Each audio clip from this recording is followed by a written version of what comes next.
ਸ੍ਰੀ ਗੁਰੂ ਗ੍ਰੰਥ ਸਾਹਿਬ ਮਹਾਰਾਜ ਦੁਨੀਆ ਦੇ ਪਹਿਲੇ ਐਸੇ ਧਾਰਮਿਕ ਗ੍ਰੰਥ ਹਨ ਜਿਨ੍ਹਾਂ ਨੂੰ ਗੁਰੂ ਦੀ ਪਦਵੀ ਪ੍ਰਾਪਤ ਹੈ, ਗੁਰੂ ਹੋਣ ਦਾ ਮਾਣ ਪ੍ਰਾਪਤ ਹੈ। ਤੇ ਦੂਜੀ ਗੱਲ, ਦੁਨੀਆ ਦੇ ਜਿੰਨੇ ਵੀ ਧਾਰਮਿਕ ਗ੍ਰੰਥ ਨੇ ਉਹ ਉਹਨਾਂ ਦੇ ਰਹਿਬਰਾਂ ਦੇ ਜਾਣ ਤੋਂ ਬਾਅਦ ਹੋਂਦ ਵਿੱਚ ਆਏ। ਉਹਨਾਂ ਦੇ ਅਨੁਯਾਈਆਂ ਨੇ ਬਾਅਦ ਵਿੱਚ ਆਪਣੇ ਰਹਿਬਰਾਂ ਦੀ ਬਾਣੀ ਨੂੰ ਇਕੱਤਰ ਕਰਕੇ ਉਹਨਾਂ ਨੂੰ ਰਚਿਆ ਹੈ। ਜਿਵੇਂ ਹਿੰਦੂਆਂ ਕੋਲ ਵੇਦ ਹਨ, ਸ਼ਾਸਤਰ ਹਨ, ਸਿਮਰਤੀਆਂ ਹਨ, ਗੀਤਾ ਹੈ। ਮੁਸਲਮਾਨ ਵੀਰਾਂ ਕੋਲ ਕੁਰਾਨ ਹੈ, ਈਸਾਈਆਂ ਕੋਲ ਬਾਈਬਲ ਹੈ। ਤੇ ਜਿੰਨੇ ਵੀ ਧਾਰਮਿਕ ਗ੍ਰੰਥ ਨੇ ਇਹ ਰਹਿਬਰਾਂ ਦੇ ਜਾਣ ਤੋਂ ਬਾਅਦ ਉਹਨਾਂ ਦੇ ਅਨੁਯਾਈਆਂ ਨੇ ਇਹਨਾਂ ਨੂੰ ਰਚਿਆ ਹੈ। ਪਰ ਧੰਨ ਸ੍ਰੀ ਗੁਰੂ ਗ੍ਰੰਥ ਸਾਹਿਬ ਮਹਾਰਾਜ ਇਹਨਾਂ ਦੀ ਰਚਨਾ ਆਪ ਧੰਨ ਸ੍ਰੀ ਗੁਰੂ ਅਰਜਨ ਦੇਵ ਮਹਾਰਾਜ ਜੀ ਨੇ ਆਪਣੇ ਹਿਆਤੀ, ਆਪਣੇ ਹੱਥੀ, ਆਪਣੀ ਨਿਗਰਾਨੀ ਵਿੱਚ ਸਾਰੇ ਗੁਰੂ ਸਾਹਿਬਾਂ ਦੀ ਬਾਣੀ, ਭਗਤਾਂ ਦੀ ਬਾਣੀ, ਭੱਟਾਂ ਦੀ ਬਾਣੀ, ਗੁਰਸਿੱਖਾਂ ਦੀ ਬਾਣੀ ਇਕੱਤਰ ਕਰਕੇ ਆਪਣੇ ਹਾਥੀ ਵਿੱਚ ਆਪ ਕੀਤੀ। ਸ੍ਰੀ ਗੁਰੂ ਅਰਜਨ ਦੇਵ ਮਹਾਰਾਜ ਜੀ ਨੂੰ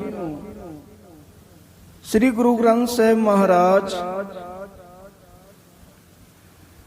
ਦੀ ਜੋ ਉਹਨਾਂ ਨੇ ਰਚਨਾ ਕੀਤੀ ਹੈ, ਸੰਪਾਦਨਾ ਕੀਤੀ ਹੈ, ਇਹਦਾ ਜਿਹੜਾ ਮੁੱਖ ਕਾਰਨ ਹੈ ਉਹਨਾਂ ਦਾ ਆਪਣਾ ਹੀ ਵੱਡਾ ਭਰਾ ਪ੍ਰਿਥੀ ਚੰਦ ਉਹਨਾਂ ਦਾ ਵਿਰੋਧੀ ਹੋ ਗਿਆ, ਗੁਰੂ ਘਰ ਦਾ ਵਿਰੋਧੀ ਹੋ ਗਿਆ। ਉਹ ਚਾਹੁੰਦਾ ਸੀ ਵੀ ਗੁਰਗੱਦੀ ਤੇ ਮੇਰਾ ਹੱਕ ਹੈ, ਮੈਂ ਵੱਡਾ ਹਾਂ, ਗੁਰਿਆਈ ਨਹੀਂ ਮਿਲੀ, ਤੇ ਗੁਰੂ ਘਰ ਦਾ ਵਿਰੋਧੀ ਬਣ ਬੈਠਾ। ਉਹਨੇ ਆਪਣੇ ਪੁੱਤਰ ਮਿਹਰਵਾਨ ਨੂੰ ਚੰਗਾ ਪੜ੍ਹਾਇਆ, ਉੱਚ ਵਿਦਿਆ ਉਹਨੂੰ ਦਵਾਈ, ਤੇ ਉਹਦਾ ਪੁੱਤਰ ਮਿਹਰਵਾਨ ਖਾਸ ਕਰਕੇ 4 ਭਾਸ਼ਾਵਾਂ ਦਾ ਵਿਦਵਾਨ ਬਣ ਗਿਆ, ਗੁਰਮੁਖੀ, ਹਿੰਦੀ, ਸੰਸਕ੍ਰਿਤ ਤੇ ਅਰਬੀ। ਉਹਨੇ ਹੁਣ ਕਾਵ ਰਚਨਾ ਰਚਣੀ ਸ਼ੁਰੂ ਕਰ ਦਿੱਤੀ। ਕਾਵ ਰਚਨਾ ਰਚਦਾ, ਬੇਸ਼ੱਕ ਰਚਦਾ, ਪਰ ਉਹਨੇ ਸੰਗਤਾਂ ਨੂੰ ਭੁਲੇਖਾ ਪਾਉਣ ਵਾਸਤੇ ਅਖੀਰ ਤੇ ਗੁਰੂ ਨਾਨਕ ਪਾਤਸ਼ਾਹ ਜੀ ਦਾ ਨਾਮ ਵਰਤਣਾ ਸ਼ੁਰੂ ਕਰ ਦਿੱਤਾ। ਜਿਵੇਂ ਕਿ ਸ਼ਬਦਾਂ ਵਿੱਚ ਆਪਾਂ ਕੋਈ ਵੀ ਸ਼ਬਦ ਪੜ੍ਹੀਏ, ਗੁਰੂ ਨਾਨਕ ਪਾਤਸ਼ਾਹ ਜੀ ਦਾ ਨਾਮ ਹੁੰਦਾ ਹੈ, ਗੁਰੂ ਨਾਨਕ ਪਾਤਸ਼ਾਹ ਜੀ ਦੀ ਮੋਹਰ ਹੈ, ਗੁਰੂ ਸਾਹਿਬਾਂ ਨੇ ਨਾਮ ਵਰਤੇ ਹੈ। ਪਰ ਇਹ ਤਾਂ ਧੁਰ ਤੋਂ ਆਈ ਬਾਣੀ ਹੈ, ਧੁਰ ਕੀ ਬਾਣੀ ਆਈ ਤਿਨ ਸਗਲੀ ਚਿੰਤ ਮਟਾਈ। ਇਹਨੂੰ ਜਪਿਆਂ ਤਾਂ ਮਨ ਨੂੰ ਸਕੂਨ ਮਿਲਦਾ ਹੈ, ਮਨ ਨੂੰ ਆਨੰਦ ਮਿਲਦਾ ਹੈ, ਦੁੱਖ ਦੂਰ ਹੁੰਦੇ ਨੇ, ਕਿਉਂਕਿ ਸੱਚੀ ਬਾਣੀ ਹੈ। ਗੁਰੂ ਅਮਰਦਾਸ ਮਹਾਰਾਜ ਜੀ ਬਚਨ ਆਪਾਂ ਪੜ੍ਹਦੇ ਆ, ਆਵੋ ਸਿੱਖ ਸਤਿਗੁਰੂ ਕੇ ਪਿਆਰਿਓ, ਗਾਵੋ ਸੱਚੀ ਬਾਣੀ, ਬਾਣੀ ਤਾਂ ਗਾਵੋ ਗੁਰੂ ਕੇਰੀ ਬਾਣੀਆਂ ਸਿਰ ਬਾਣੀ। ਇਹ ਤਾਂ ਸੱਚੀ ਬਾਣੀ ਹੈ। ਪਰ ਮਿਹਰਬਾਨ ਉਹਨੇ ਕਾਵ ਰਚਨਾ ਕਰਨੀ ਤੇ ਗੁਰੂ ਨਾਨਕ ਪਾਤਸ਼ਾਹ ਜੀ ਦਾ ਨਾਮ ਵਰਤਣਾ, ਕੱਚੀ ਬਾਣੀ ਰਚ ਰਿਹਾ ਸੀ। ਸਤਿਗੁਰੂ ਬਿਨਾ ਹੋਰ ਕੱਚੀ ਹੈ ਬਾਣੀ, ਬਾਣੀ ਤਾਂ ਕੱਚੀ, ਸਤਿਗੁਰੂ ਬਾਝੋਂ ਹੋਰ ਕੱਚੀ ਬਾਣੀ। ਕੱਚੀ ਬਾਣੀ ਕਿਉਂ ਆਖਿਆ? ਕਹਿੰਦੇ ਕੱਚੇ, ਸੁਣਦੇ ਕੱਚੇ, ਕੱਚੀ ਆਖ ਵਖਾਣੀ। ਕਹਿਣ ਵਾਲੇ ਕੱਚੇ, ਸੁਣਨ ਵਾਲੇ ਕੱਚੇ। ਕਿਉਂਕਿ ਬਹੁਤਾਤ ਵਿੱਚ ਸਾਨੂੰ ਇਹੋ ਜਿਹੀਆਂ ਕਈ 17 ਲਾਈਨਾਂ ਵੇਖਣ ਨੂੰ ਮਿਲਦੀਆਂ ਨੇ ਜਿਨ੍ਹਾਂ ਨੂੰ ਵੇਖ ਕੇ ਸਾਨੂੰ ਭੁਲੇਖਾ ਲੱਗਦਾ ਵੀ ਇਹ ਗੁਰਬਾਣੀ ਹੈ। ਜਿਵੇਂ ਉਦਾਹਰਨ ਦੇ ਤੌਰ ਤੇ ਕਈ ਵਾਰ ਆਪਾਂ ਲਿਖਿਆ ਪੜ੍ਹਦੇ ਹਾਂ, ਨਾਨਕ ਨੀਵਾ ਜੋ ਚੱਲ ਲੱਗੇ ਨਾ ਤੱਤੀ ਵਾਓ। ਇਹ ਬਾਣੀ ਨਹੀਂ ਹੈ, ਗੁਰੂ ਗ੍ਰੰਥ ਸਾਹਿਬ ਵਿੱਚ ਨਹੀਂ ਦਰਜ। ਇੱਕ ਹੋਰ ਪੰਕਤੀ ਆਪਾਂ ਆਮ ਕਰਕੇ ਲਿਖੀਆਂ ਪੜ੍ਹਦੇ ਹਾਂ, ਨਾਮ ਖੁਮਾਰੀ ਨਾਨਕਾ ਚੜ੍ਹੀ ਰਹੇ ਦਿਨ ਰਾਤ। ਇਹ ਬਾਣੀ ਨਹੀਂ ਹੈ, ਇਹ ਕੱਚੀ ਬਾਣੀ ਹੈ। ਇਸ ਤਰ੍ਹਾਂ ਮਿਹਰਬਾਨ ਹੁਣ ਕਾਵ ਰਚਨਾ ਕਰਦਾ ਹੈ, ਗੁਰੂ ਨਾਨਕ ਪਾਤਸ਼ਾਹ ਜੀ ਦਾ ਨਾਮ ਵਰਤਦਾ ਹੈ। ਇੱਕ ਦਿਨ ਧੰਨ ਸ੍ਰੀ ਗੁਰੂ ਅਰਜਨ ਦੇਵ ਮਹਾਰਾਜ ਜੀ ਨੇ ਆਪਣੇ ਕੰਨੀ ਸੁਣਿਆ, ਇੱਕ ਸਿੱਖ ਪਾਠ ਕਰ ਰਿਹਾ ਸੀ, ਤੇ ਜਦੋਂ ਗੁਰੂ ਨਾਨਕ ਪਾਤਸ਼ਾਹ ਜੀ ਦਾ ਨਾਮ ਆਇਆ ਤੇ ਗੁਰੂ ਅਰਜਨ ਦੇਵ ਮਹਾਰਾਜ ਜੀ ਨੇ ਗੁਰੂ ਨਾਨਕ ਪਾਤਸ਼ਾਹ ਜੀ ਨੂੰ ਨਾਮ ਸੁਣਿਆ।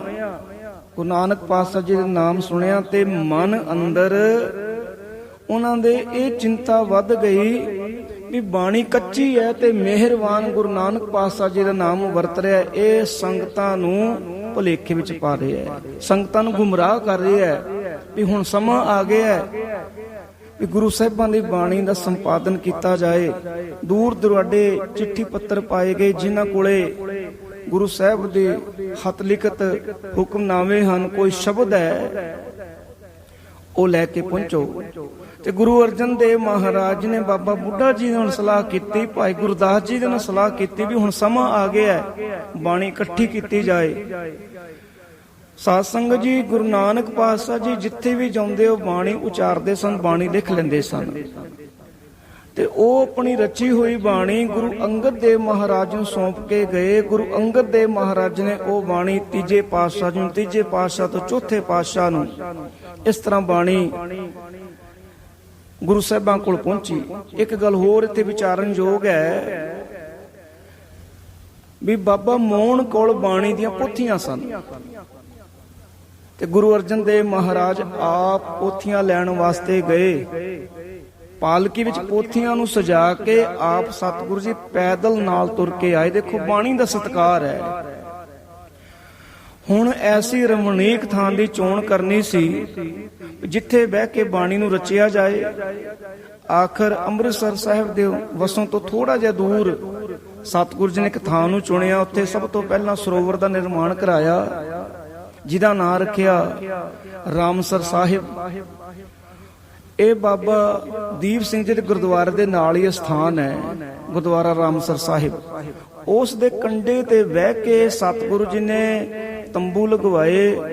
ਸਤਿਗੁਰੂ ਗੁਰੂ ਅਰਜਨ ਦੇਵ ਮਹਾਰਾਜ ਬਾਣੀ ਉਚਾਰਦੇ ਨੇ ਆਪਣੇ ਮੁਖ ਤੋਂ, ਤੇ ਭਾਈ ਗੁਰਦਾਸ ਜੀ ਦੀ ਜ਼ਿੰਮੇਵਾਰੀ ਲਾਈ ਹੈ ਵੀ ਤੁਸੀਂ ਬਾਣੀ ਲਿਖਣ ਦੀ ਸੇਵਾ ਕਰਨੀ ਹੈ, ਤੇ ਭਾਈ ਬੰਨੋ ਦੀ ਜ਼ਿੰਮੇਵਾਰੀ ਲਾਈ ਹੈ ਵੀ ਤੁਸੀਂ ਕਾਗਜ਼ ਕਲਮ ਤੇ ਸ਼ਾਹੀ ਦਾ ਇੰਤਜ਼ਾਮ ਕਰਨਾ ਹੈ। ਹੁਣ ਇਸ ਤਰ੍ਹਾਂ ਗੁਰੂ ਅਰਜਨ ਦੇਵ ਮਹਾਰਾਜ ਜੀ ਨੇ 30 ਰਾਗਾਂ ਵਿੱਚ ਬਾਣੀ ਦੀ ਸੰਪਾਦਨਾ ਕੀਤੀ। ਇਹਦੇ ਵਿੱਚ 5 ਗੁਰੂ ਸਾਹਿਬਾਂ ਦੀ ਬਾਣੀ ਦਰਜ ਸੀ, 5 ਗੁਰੂ ਸਾਹਿਬਾਂ ਦੀ 30 ਰਾਗਾਂ ਵਿੱਚ ਬਾਣੀ ਦਰਜ ਸੀ। ਹੁਣ ਬਾਣੀ ਦੀ ਸੰਪਾਦਨਾ ਹੋ ਗਈ। ਪਹਿਲਾਂ ਹੀ ਅਰਜ਼ ਕੀਤੀ ਹੈ ਵੀ ਧੰਨ ਸ੍ਰੀ ਗੁਰੂ ਗ੍ਰੰਥ ਸਾਹਿਬ ਮਹਾਰਾਜ ਦੁਨੀਆ ਦੇ ਪਹਿਲੇ ਗ੍ਰੰਥ ਨੇ ਜਿਨ੍ਹਾਂ ਦੀ ਰਚਨਾ ਗੁਰੂ ਸਾਹਿਬ ਨੇ ਆਪਣੇ ਹੱਥੀ, ਆਪਣੇ ਹਿਆਤੀ ਆਪ ਆਪਣੇ ਹੱਥਾਂ ਨਾਲ ਕੀਤੀ, ਕਿਉਂਕਿ ਫਿਰ ਇਹਦੇ ਚ ਮਿਲਾਵਟ ਦਾ ਖਦਸ਼ਾ ਨਹੀਂ, ਵੀ ਕੋਈ ਮਿਲਾਵਟ ਨਹੀਂ ਕਰ ਸਕਿਆ। ਹੁਣ ਸਾਧ ਸੰਗਤ ਜੀ, ਗੱਲ ਇੱਥੇ ਧਿਆਨ ਦੇਣ ਵਾਲੀ ਹੈ। ਹੁਣ ਪਹਿਲਾ ਪ੍ਰਕਾਸ਼ ਹੋਣਾ ਹੈ, ਬਾਣੀ ਸੰਪਾਦਨਾ ਬਾਅਦ ਵਿੱਚ ਹੁੰਦੀ ਹੈ। ਪਹਿਲਾਂ ਸ੍ਰੀ ਹਰਿਮੰਦਰ ਸਾਹਿਬ ਦੀ ਰਚਨਾ ਹੁੰਦੀ ਹੈ, ਜਿੱਥੇ ਧੰਨ ਸ੍ਰੀ ਗੁਰੂ ਗ੍ਰੰਥ ਸਾਹਿਬ ਮਹਾਰਾਜ ਨੂੰ ਪ੍ਰਕਾਸ਼ ਕਰਨਾ ਹੈ। ਹਰਿਮੰਦਰ ਸਾਹਿਬ ਦੀ ਰਚਨਾ ਪਹਿਲਾਂ ਕੀਤੀ ਗਈ। ਚੰਦੋਆ ਸਾਹਿਬ ਲੱਗਿਆ, ਪੀੜਾ ਸਾਹਿਬ ਸਜਾਇਆ ਗਿਆ। ਆਖਰ ਸੰਧਿਆ ਵੇਲੇ ਗੁਰੂ ਅਰਜਨ ਦੇਵ ਮਹਾਰਾਜ ਨੇ ਸੰਗਤਾਂ ਨੂੰ ਸੁਨੇਹਾ ਦਿੱਤਾ ਕਿ ਸੰਧਿਆ ਵੇਲੇ ਦੇ ਦੀਵਾਨ ਰਾਮਸਰ ਸਾਹਿਬ ਦੀ ਥਾਂ ਤੇ ਲੱਗਣਗੇ। ਸੰਗਤਾਂ ਪਹੁੰਚੀਆਂ। ਹੁਣ ਸਤਿਗੁਰੂ ਜੀ ਨੇ ਚੋਣ ਕਰਨੀ ਸੀ ਵੀ ਧੰਨ ਸ੍ਰੀ ਗੁਰੂ ਗ੍ਰੰਥ ਸਾਹਿਬ ਮਹਾਰਾਜ ਜੀ ਦੀ ਜੋ ਸੰਪਾਦਨਾ ਕੀਤੀ ਹੈ, ਇਹਨਾਂ ਦੀ ਸੇਵਾ ਸੰਭਾਲ ਦੀ ਜ਼ਿੰਮੇਵਾਰੀ ਕਿਸ ਗੁਰਸਿੱਖ ਨੂੰ ਦਿੱਤੀ ਜਾਏ। ਆਖਰ ਸਤਿਗੁਰੂ ਜੀ ਦੇ ਨਿਗਾਹ ਵਿੱਚ ਧੰਨ ਧੰਨ ਬਾਬਾ ਬੁੱਢਾ ਜੀ, ਉਹਨਾਂ ਦਾ ਖਿਆਲ ਆਇਆ। ਕਿਉਂਕਿ ਬਾਬਾ ਬੁੱਢਾ ਜੀ ਇਹੋ ਜਿਹੀ ਸ਼ਖਸੀਅਤ ਸਨ ਜਿਨ੍ਹਾਂ ਨੇ ਗੁਰੂ ਨਾਨਕ ਪਾਤਸ਼ਾਹ ਜੀ ਤੋਂ ਸਿੱਖੀ ਲਈ, ਤੇ ਹੁਣ 5ਵੇਂ ਪਾਤਸ਼ਾਹ ਤੱਕ ਗੁਰੂ ਘਰ ਦੀ ਨਿਰੰਤਰ ਸੇਵਾ ਕਰਦੇ ਆ ਰਹੇ ਸਨ। ਜੋ ਵੀ ਸੇਵਾ ਮਿਲਣੀ ਉਹਨਾਂ ਨੇ ਬੜੇ ਚਾਅ ਨਾਲ ਕਰਨੀ। ਹੁਣ ਬਾਬਾ ਬੁੱਢਾ ਜੀ ਤੋਂ ਵੱਧ ਕੇ ਬ੍ਰਹਮ ਗਿਆਨੀ ਉਹਨਾਂ ਨੂੰ ਕੋਈ ਨਜ਼ਰ ਨਾ ਆਇਆ। ਹੁਣ ਆਖਰ ਸਤਿਗੁਰੂ ਜੀ ਨੇ ਜੋ ਸਵਰੂਪ ਧੰਨ ਸ੍ਰੀ ਗੁਰੂ ਗ੍ਰੰਥ ਸਾਹਿਬ ਮਹਾਰਾਜ ਜੀ ਦਾ ਤਿਆਰ ਕੀਤਾ ਸੀ, ਧੰਨ ਧੰਨ ਬਾਬਾ ਬੁੱਢਾ ਜੀ ਦੇ ਸੀਸ ਤੇ ਬਿਰਾਜਮਾਨ ਕਰਵਾ ਕੇ, ਦੇਖੋ ਬਾਣੀ ਦੇ ਸਤਿਕਾਰ ਦੀ ਗੱਲ ਹੈ। ਖੁਦ ਗੁਰੂ ਅਰਜਨ ਦੇਵ ਮਹਾਰਾਜ ਬਾਣੀ ਰਚਨ ਵਾਲੇ ਨੇ ਆਪ ਉਹ ਨੰਗੇ ਪੈਰੀ ਨਾਲ ਚਵਰ ਝਲਦੇ ਹੋਏ ਧੰਨ ਸ੍ਰੀ ਗੁਰੂ ਗ੍ਰੰਥ ਸਾਹਿਬ ਮਹਾਰਾਜ ਜੀ ਤੇ ਗੁਰਦੁਆਰਾ ਰਾਮਸਰ ਸਾਹਿਬ ਤੋਂ ਸ੍ਰੀ ਹਰਿਮੰਦਰ ਸਾਹਿਬ ਤੱਕ ਆਏ। ਪੈਰਾਂ ਵਿੱਚ ਜੋੜਾ ਨਹੀਂ ਹੈ, ਬਾਣੀ ਦਾ ਸਤਿਕਾਰ ਹੈ। ਬਾਣੀ ਭਾਵੇਂ ਉਹਨਾਂ ਦੇ ਅੰਦਰੋਂ ਪ੍ਰਗਟ ਹੋਈ, ਪਰ ਉਹਨਾਂ ਨੂੰ ਪਤਾ ਸੀ ਵੀ ਇਹ ਬਾਣੀ ਪਰਮਾਤਮਾ ਦੇ ਬੋਲ ਹਨ। ਧੁਰ ਕੀ ਬਾਣੀ ਹੈ, ਵਾਹੋ ਵਾਹੋ ਬਾਣੀ ਨਿਰੰਕਾਰ ਹੈ, ਤਿਸ ਜੀਵੜ ਅਵਰ ਨਾ ਕੋਈ। ਇਹ ਉਹ ਬਾਣੀ ਹੈ ਜਿਹਨੂੰ ਜਪ ਕੇ ਵੱਡੇ ਤੋਂ ਵੱਡੇ ਦੁੱਖਾਂ ਤੋਂ ਛੁਟਕਾਰਾ ਮਿਲਦਾ ਹੈ। ਜਿਸ ਸਿਮਰਤ ਦੁੱਖ ਸਭ ਜਾਏ, ਨਾਮ ਰਤਨ ਵਸੈ ਮਨ ਆਏ। ਦੁਖ ਭੰਜਨ ਤੇਰਾ ਨਾਮ ਜੀ, ਦੁਖ ਭੰਜਨ ਤੇਰਾ ਨਾਮ। ਆਠ ਪਹਿਰ ਆਰਾਧਿਆ ਪੂਰਨ ਸਤਿਗੁਰ ਗਿਆਨ। ਇਹ ਉਹ ਬਾਣੀ ਹੈ ਜਿਹਨੂੰ ਹਿਰਦੇ ਚ ਵਸਾ ਕੇ ਸਾਡੇ ਕਾਰਜਾਂ ਨੇ ਰਾਸ ਹੋਣਾ ਹੈ। ਹਰ ਹਰ ਨਾਮ ਹਿਰਦੈ ਪਰੋਇਆ, ਸਭ ਕਾਜ ਹਮਾਰਾ ਹੋਇਆ। ਹੁਣ ਧੰਨ ਸ੍ਰੀ ਗੁਰੂ ਗ੍ਰੰਥ ਸਾਹਿਬ ਮਹਾਰਾਜ ਦੇ ਪਾਵਨ ਸਰੂਪ ਨੂੰ ਸਤਿਗੁਰੂ ਜੀ ਲੈ ਕੇ ਆ ਰਹੇ ਨੇ ਚਵਰ ਝਲਦੇ ਹੋਏ, ਤੇ ਧੰਨ ਧੰਨ ਬਾਬਾ ਬੁੱਢਾ ਜੀ ਦੇ ਸੀਸ ਤੇ ਧੰਨ ਸ੍ਰੀ ਗੁਰੂ ਗ੍ਰੰਥ ਸਾਹਿਬ ਮਹਾਰਾਜ ਬਿਰਾਜਮਾਨ ਨੇ। ਸੰਗਤਾਂ ਸ਼ਬਦ ਦਾ ਗਾਇਨ ਕਰਦਿਆਂ ਨਾਲ ਨਾਲ ਆ ਰਹੀਆਂ ਨੇ। ਪਹਿਲਾਂ ਹੀ ਅਰਜ਼ ਕੀਤੀ, ਦੇਖੋ ਹਰਮੰਦਰ ਸਾਹਿਬ ਦੀ ਰਚਨਾ ਪਹਿਲਾਂ ਕਰ ਦਿੱਤੀ ਗਈ ਹੈ।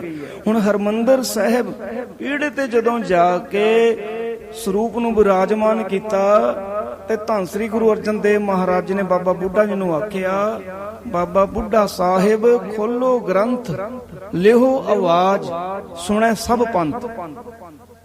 ਬਾਬਾ ਬੁੱਢਾ ਸਾਹਿਬ ਖੋਲੋ ਗ੍ਰੰਥ, ਲਿਹੋ ਆਵਾਜ਼, ਸੁਣੈ ਸਭ ਪੰਥ। ਆਵਾਜ਼ ਤੋਂ ਭਾਵ ਵੀ ਹੁਕਮਨਾਮਾ, ਵੀ ਬਾਬਾ ਬੁੱਢਾ ਜੀ ਧੰਨ ਸ੍ਰੀ ਗੁਰੂ ਗ੍ਰੰਥ ਸਾਹਿਬ ਮਹਾਰਾਜ ਜੀ ਦਾ ਪ੍ਰਕਾਸ਼ ਕਰੋ, ਹੁਕਮਨਾਮਾ ਲਓ, ਵੀ ਜਿਹੜੀਆਂ ਸੰਗਤਾਂ ਬੈਠੀਆਂ ਨੇ ਇਹ ਸੰਗਤਾਂ ਹੁਕਮਨਾਮੇ ਨੂੰ ਸਰਵਣ ਕਰਨ। ਹੁਣ ਸਾਧ ਸੰਗਤ ਚ ਇੱਕ ਹੋਊਗਾ ਹੋਰ ਗੱਲ, ਵੇਖਿਓ ਵੀ ਸਤਿਕਾਰ ਦੀ ਗੱਲ ਹੈ। ਜਿੱਥੇ ਸੰਗਤਾਂ ਚੌਂਕੜਾ ਮਾਰ ਕੇ ਹੁਕਮਨਾਮਾ ਸੁਣਨ ਵਾਸਤੇ ਬੈਠੀਆਂ ਸਨ, ਉੱਥੇ ਧੰਨ ਸ੍ਰੀ ਗੁਰੂ ਅਰਜਨ ਦੇਵ ਮਹਾਰਾਜ ਆਪ ਸੰਗਤਾਂ ਵਿੱਚ ਹੇਠਾਂ ਬਿਰਾਜਮਾਨ ਸਨ, ਜ਼ਮੀਨ ਤੇ ਚੌਂਕੜਾ ਮਾਰ ਕੇ ਬੈਠੇ ਸਨ। ਦੇਖੋ ਬਾਣੀ ਉਹਨਾਂ ਨੇ ਰਚੀ ਹੈ, ਤੇ ਹੁਕਮਨਾਮਾ ਕਿਹੜਾ ਆਇਆ? ਸੂਹੀ ਮਹੱਲਾ ਪੰਜਵਾਂ। ਸੰਤਾਂ ਕੇ ਕਾਰਜ ਆਪ ਖਲੋਇਆ, ਹਰ ਕੰਮ ਕਰਾਵਣ ਆਇਆ ਰਾਮ। ਧਰਤ ਸੁਹਾਵੀ ਤਾਲ ਸੁਹਾਵਾ, ਵਿੱਚ ਅੰਮ੍ਰਿਤ ਜਲ ਛਾਇਆ ਰਾਮ। ਹੁਕਮਨਾਮਾ ਕਿਹਦਾ? ਗੁਰੂ ਅਰਜਨ ਦੇਵ ਮਹਾਰਾਜ ਜੀ ਦਾ।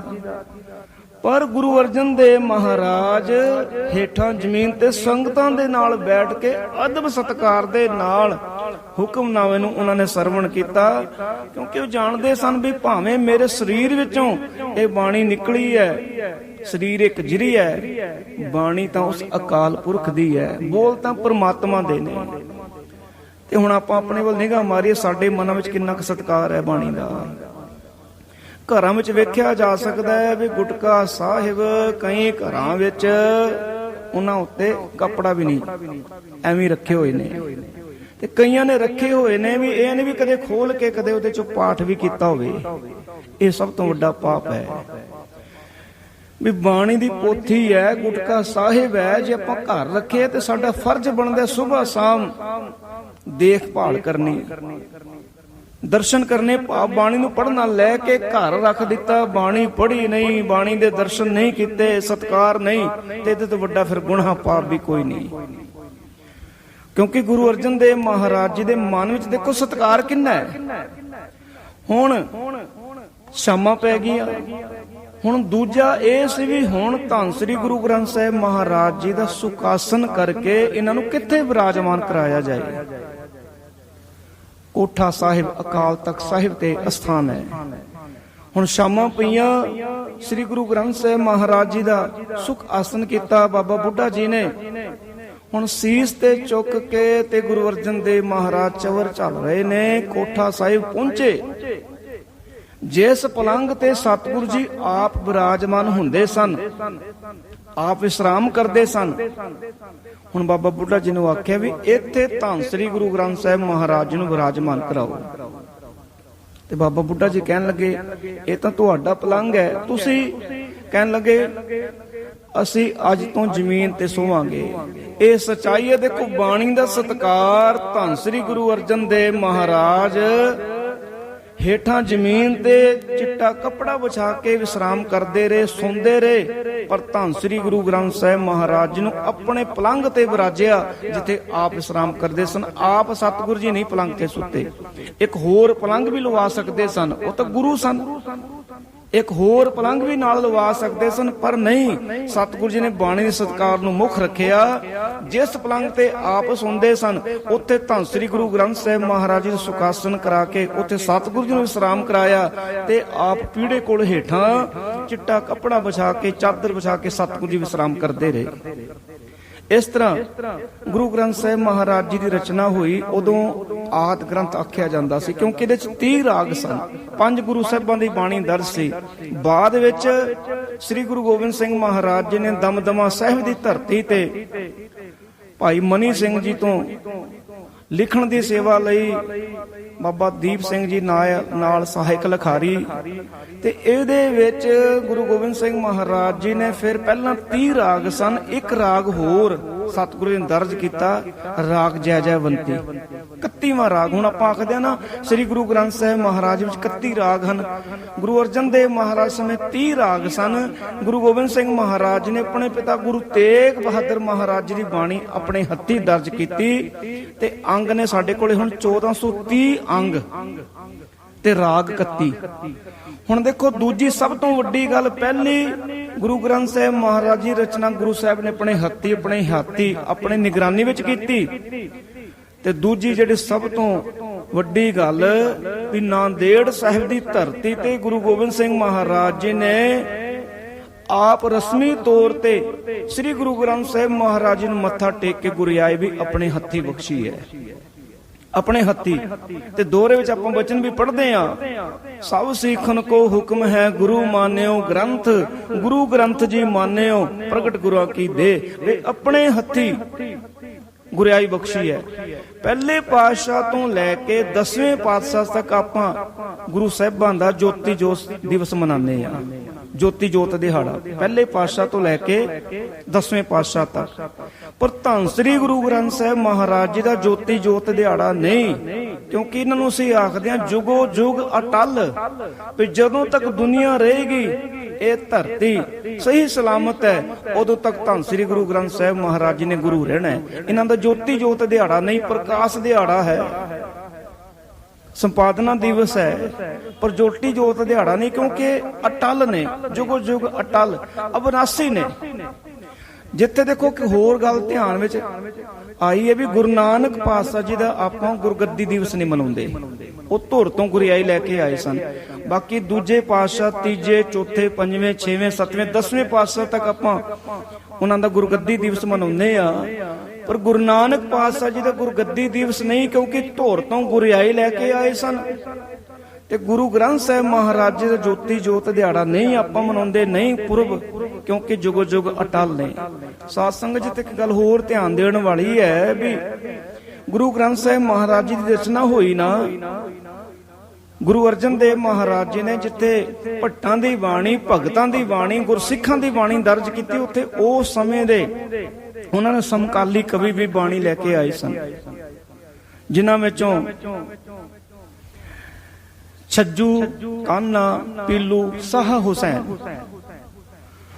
ਹੁਣ ਕਹਿੰਦੇ ਸਭ ਤੋਂ ਪਹਿਲਾਂ ਕਾਨਾ ਆਇਆ, ਆ ਕੇ ਸਤਿਗੁਰੂ ਜੀ ਨੇ ਆਖਦਾ ਵੀ ਮੇਰੀ ਬਾਣੀ ਵੀ ਦਰਜ ਕਰੋ।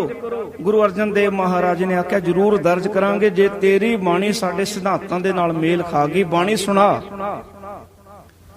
ਹੁਣ ਕਾਨਾ ਕਹਿੰਦਾ ਮੈਂ ਉਹੀ ਰੇ, ਮੈਂ ਉਹੀ ਰੇ, ਵੀ ਮੈਂ ਹੀ ਪਰਮਾਤਮਾ।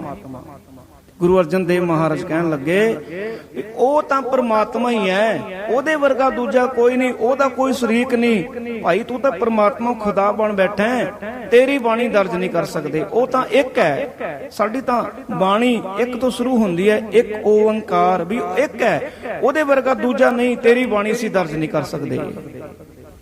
ਹੁਣ ਛੱਜੂ ਆਇਆ, ਕਹਿੰਦਾ ਮੇਰੀ ਬਾਣੀ ਦਰਜ ਕਰੋ। ਗੁਰੂ ਸਾਹਿਬ ਆਖਦੇ ਨੇ ਜ਼ਰੂਰ ਸੁਣਾ। ਹੁਣ ਛੱਜੂ ਨੇ ਇਸਤਰੀ ਜਾਤੀ ਨੂੰ ਮਾੜਾ ਆਖਿਆ, ਕਹਿੰਦੇ ਇਸਤਰੀ ਦੇ ਦਰਸ਼ਨ ਕਰਨ ਦੇ ਨਾਲ ਮਨੁੱਖ ਪਲੀਤ ਹੋ ਜਾਂਦਾ ਹੈ, ਭਿੱਟਿਆ ਜਾਂਦਾ ਹੈ, ਵੀ ਜੇਕਰ ਕਾਗਜ਼ ਦੀ ਇਸਤਰੀ ਦੇ ਵੀ ਦਰਸ਼ਨ ਕੀਤੇ ਜਾਣ ਤੇ ਮਨੁੱਖ ਪਲੀਤ ਹੋ ਜਾਂਦਾ ਹੈ। ਤੇ ਗੁਰੂ ਅਰਜਨ ਦੇਵ ਮਹਾਰਾਜ ਨੇ ਆਖਿਆ ਤੇਰੀ ਬਾਣੀ ਵੀ ਦਰਜ ਨਹੀਂ ਕਰ ਸਕਦੇ, ਸਾਡਾ ਤਾਂ ਸਿਧਾਂਤ ਇਹ ਹੈ, ਸੋ ਕਿਉ ਮੰਦਾ ਆਖੀਐ ਜਿਤ ਜੰਮੈ ਰਾਜਾਨ, ਧੰਨ ਸੋ ਜਨਨੀ ਜਿ ਗੁਰੂ ਜਣਿਆ ਮਾਏ। ਵੀ ਸਾਡਾ ਸਿਧਾਂਤ ਤਾਂ ਇਹ ਹੈ ਵੀ ਇਸਤਰੀ ਜਾਤੀ ਦਾ ਸਤਿਕਾਰ ਕਰੋ, ਇਹਦੀ ਕੁੱਖ ਵਿੱਚੋਂ ਵੱਡੇ ਵੱਡੇ ਅਵਤਾਰ, ਰਹਿਬਰ, ਯੋਧਿਆਂ ਨੇ ਜਨਮ ਲਿਆ ਹੈ, ਵੀ ਤੇਰਾ ਜਨਮ ਵੀ ਤਾਂ ਇਸਤਰੀ ਦੀ ਕੁੱਖ ਵਿੱਚੋਂ ਹੋਇਆ ਹੈ, ਤੂੰ ਇਸਤਰੀ ਜਾਤੀ ਨੂੰ ਇੰਨਾ ਮਾੜਾ ਕਹਿ ਰਿਹਾ ਹੈ, ਵੀ ਤੇਰੀ ਬਾਣੀ ਦਰਜ ਨਹੀਂ ਹੋ ਸਕਦੀ। ਹੁਣ ਪੀਲੂ ਕਹਿੰਦਾ ਮੇਰੀ ਬਾਣੀ, ਕਹਿੰਦੇ ਤੂੰ ਵੀ ਸੁਣਾ। ਹੁਣ ਪੀਲੂ ਕਹਿੰਦਾ ਵੀ ਸਾਡੇ ਨਾਲੋਂ ਉਹ ਚੰਗੇ ਜਿਹੜੇ ਜੰਮਦੇ ਮਰ ਗਏ, ਵੀ ਜੋ ਸੰਸਾਰ ਦੇ ਮੋਹ ਮਾਇਆ ਦੇ ਚਿੱਕੜ ਵਿੱਚ ਨਹੀਂ ਫਸੇ ਉਹ ਚੰਗੇ ਨੇ। ਤੇ ਗੁਰੂ ਅਰਜਨ ਦੇਵ ਮਹਾਰਾਜ ਨੇ ਆਖਿਆ ਵੀ ਤੇਰਾ ਸਿਧਾਂਤ ਵੀ ਸਾਡੇ ਸਿਧਾਂਤ ਨਾਲ ਮੇਲ ਨਹੀਂ ਖਾਂਦਾ। ਤੂੰ ਸੰਸਾਰ ਨੂੰ ਇੰਨਾ ਮਾੜਾ ਆਖ ਰਿਹਾ, ਤੇਰੀ ਇੰਨੀ ਨਿਰਾਸ਼ਾਜਨਕ ਸੋਚ ਹੈ। ਵੀ ਸਾਡਾ ਸਿਧਾਂਤ ਤਾਂ ਇਹ ਹੈ ਵੀ ਸੰਸਾਰ ਤੇ ਜਿਹੜਾ ਆਉਣਾ ਹੈ, ਇੱਕ ਸਾਡੇ ਕੋਲ ਮੌਕਾ ਹੈ ਪਰਮਾਤਮਾ ਨੂੰ ਪਾਉਣਾ। ਬਾਣੀ ਪੜ੍ਹਨ ਦਾ ਸਾਡੇ ਕੋਲ ਸਮਾਂ ਹੈ। ਸਾਡਾ ਸਿਧਾਂਤ ਦਾ ਇਹ ਹੈ, ਆਇਓ ਸੁਣਨ ਪੜ੍ਹਨ ਕੋ ਬਾਣੀ, ਨਾਮ ਵਿਸਾਰ ਲੱਗੈ ਅਨ ਲਾਲਚ ਬਿਰਥਾ ਜਨਮ ਪ੍ਰਾਣੀ। ਸਾਡਾ ਸਿਧਾਂਤ ਦਾ ਇਹ ਹੈ, ਭਈ ਪ੍ਰਾਪਤ ਮਾਨੁਖ ਦੇ ਹੋਰੀਆ, ਗੋਬਿੰਦ ਮਿਲਣ ਕੀ ਇਹ ਤੇਰੀ ਬਰੀਆ। ਪਰ ਤੂੰ ਸੰਸਾਰ ਨੂੰ ਮਾੜਾ ਆਖ ਰਿਹਾ ਵੀ ਸੰਸਾਰ ਤੇ ਆਉਣ ਨਾਲੋਂ ਉਹ ਚੰਗੇ ਨੇ ਜਿਹੜੇ ਜੰਮਦੇ ਹੀ ਮਰ ਗਏ। ਵੀ ਤੇਰੀ ਬਾਣੀ ਵੀ ਦਰਜ ਨਹੀਂ ਹੋ ਸਕਦੀ। ਮੈਂ ਤਾਂ ਅਰਜ਼ ਕੀਤੀ ਵੀ ਇਹ ਵੀ ਇੱਕ ਕਾਰਨ ਬਣਿਆ ਸੀ ਗੁਰੂ ਅਰਜਨ ਦੇਵ ਮਹਾਰਾਜ ਜੀ ਦੀ ਸ਼ਹੀਦੀ ਦਾ।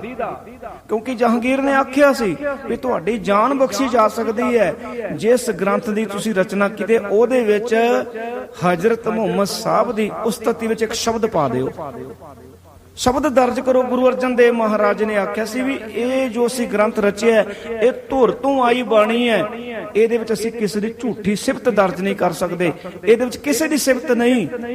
ਤੇ ਸਾਨੂੰ ਸ਼ਹੀਦ ਹੋਣਾ ਮਨਜ਼ੂਰ ਹੈ, ਪਰ ਅਸੀਂ ਹਜ਼ਰਤ ਮੁਹੰਮਦ ਸਾਹਿਬ ਦਾ ਸ਼ਬਦ ਨਹੀਂ ਪਾ ਸਕਦੇ।